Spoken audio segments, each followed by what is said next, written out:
Hello friends, ये कहानी एक ऐसे तीरंदाज की है जिसे तीर को संभालना तो आता था, लेकिन दुर्भाग्यवश अपने मन को नहीं।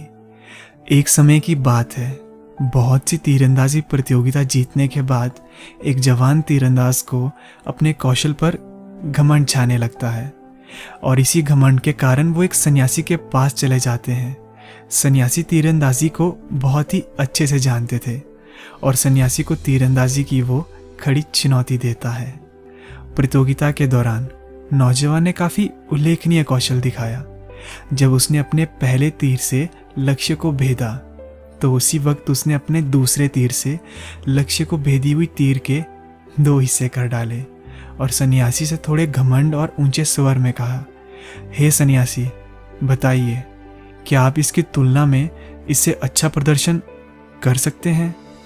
सन्यासी बेहद ही शांतिपूर्वक ये सब देख रहे थे और बिना विचलित हुए सन्यासी ने तीरंदाज को अपने पीछे एक पहाड़ी के शिखर पर आने को कहा।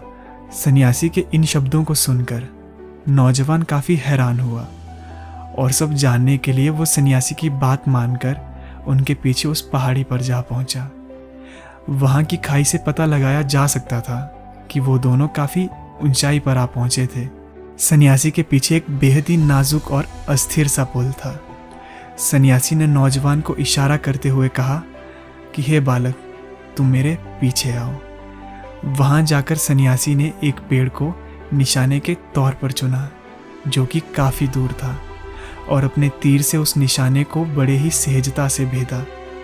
अब तुम्हारी बारी है, सन्यासी ने यह नौजवान से बड़े ही शांतिपूर्वक भाव में कहा और ये कहते ही वे उस पुल से जमीन पर आ गए। जैसे ही तीरंदाज पुल पर आ गया, वो अपने नीचे की गहराई को देखकर काफी घबरा गया, जिसके कारण उसके पैर लड़खड़ाने लगे और उसके हाथों से तीर गिर गया और वो जमीन की तरफ भागते हुए आ गया। सन्यासी ने यह देखकर तीरंदाज से कहा, हे बालक, तुम्हें तीर चलाने में बहुत कौशल प्राप्त है, परंतु वे मन जो तुम्हें तीर छोड़ने देता है उसे काबू करने का कौशल तुम्हें प्राप्त नहीं है। दोस्तों, कभी कभी हम कितने ही स्किलफुल क्यों ना हो, हम अपने मन के सामने हार जाते हैं और अहंकार हमें हमेशा हमारी हार की ओर ले जाता है।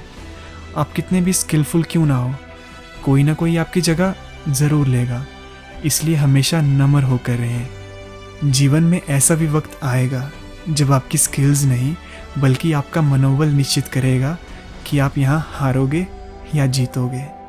दोस्तों, हमारे जीवन की हर प्रॉब्लम का सॉल्यूशन किसी न किसी कहानी में ज़रूर छिपा होता है।